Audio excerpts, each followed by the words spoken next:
ఇప్పుడే మీ దగ్గరలో ఉన్న కేఎస్ బేకర్ స్టోర్స్కి వెళ్ళి న్యూ ఇయర్ కేక్స్ని ఆర్డర్ చేయండి. Because it's not a happy new year, it's a happy new year. So ఆ కోవకు చెందిన శ్రీ వంశీకృష్ణ యాదవ్ గారు మనస్ఫూర్తిగా మళ్ళీ ఇంకొకసారి రావటం, ఇందాక ఆయన అన్నట్టుగా తిరిగి సొంత ఇంటికి నేను వచ్చినట్టుగా ఉందంటే మనస్ఫూర్తిగా నేను అదే దృష్టితో చూస్తూ ఉన్నాను.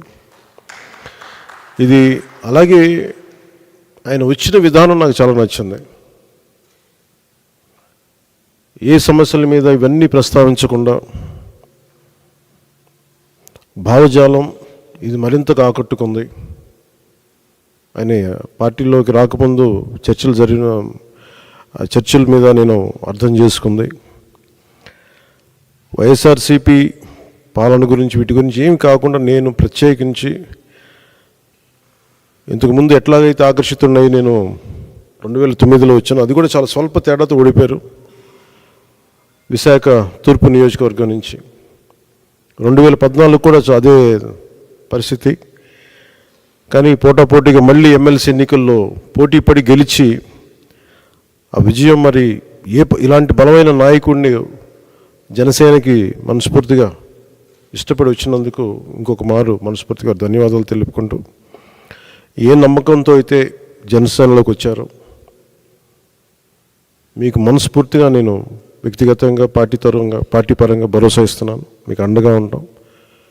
మీతో పాటు వచ్చిన మీ అందరికీ కూడా ఈ రోజున కండువాలించిన ప్రతి ఒక్కరు కూడా పేరు పేరున మీరు ఒకళ్ళు ఇద్దరు నాకు ఖచ్చితంగా యువరాజ్యంలో చేశారని అనుకుంటా ఉన్నాను. మీరు చేశారు, దుర్గాప్రసాద్ గారు. సో మీ అందరికీ మరోమారు మనస్ఫూర్తిగా స్వాగతం పలుకుతూ, నేను చూస్తుంది మీకు ఆయనతో పాటు గత దశాబ్దన్నర కాలంగా ఉన్నారు కాబట్టి ఆయనకి ప్రత్యేకించి మీకు చెప్తున్నాను. ఇది ఆయన్ని నేను ఒక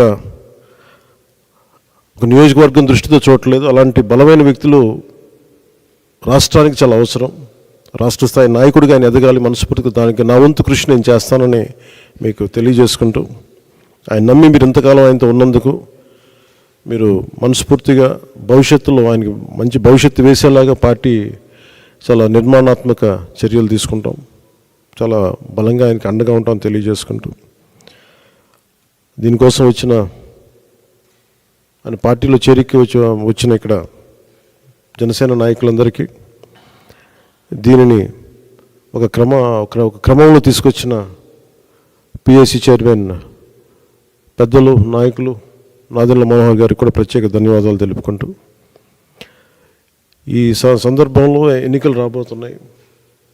హార్డ్లీ ఒక 70-80 రోజుల్లో ఉన్నాయి. ఈ ఎన్నికలు ఆంధ్రప్రదేశ్ భవిష్యత్తుని నిర్దేశించే ఎన్నికలు ఇవి.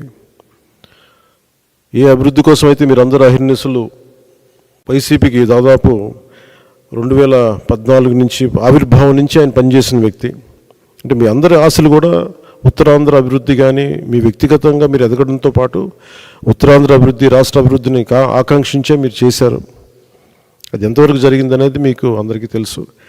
కానీ మీ ఏ ఉద్దేశం కోసం అయితే మీరు రాజకీయాల్లోకి వచ్చారో, ఏ ఉద్దేశం కోసం అయితే ఒక పార్టీని యువరాజ్యం తర్వాత మళ్ళీ మీరు నమ్ముకొని వైఎస్ఆర్సీపీలోకి వెళ్ళి చాలా అండగా నిలబడిపోయారు.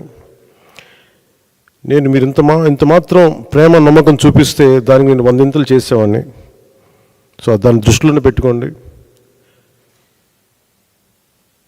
ఇది ప్రత్యేకించి సందర్భంలో చాలా మాట్లాడాలని ఉంది, కానీ ఇంకా సమయం ఉంది, వాటి గురించి మాట్లాడతాను. ఎందుకంటే నాకు ఆంధ్రప్రదేశ్ భవిష్యత్తు చాలా ముఖ్యం. జనసేన చాలా కీలకమైన పాత్ర వహించాలి భవిష్యత్తులో. ఆ కీలకమైన పాత్రలో వంశీకృష్ణ యాదవ్ గారు కూడా చాలా ముఖ్య భూమిక వహించాలి. దానికి నా వంతు కృషి చేస్తానని తెలియజేసుకుంటే మీ అందరికీ ధన్యవాదాలు తెలుపుకుంటూ సెలవు తీసుకున్నాను. జై జనసేన, జై హింద్.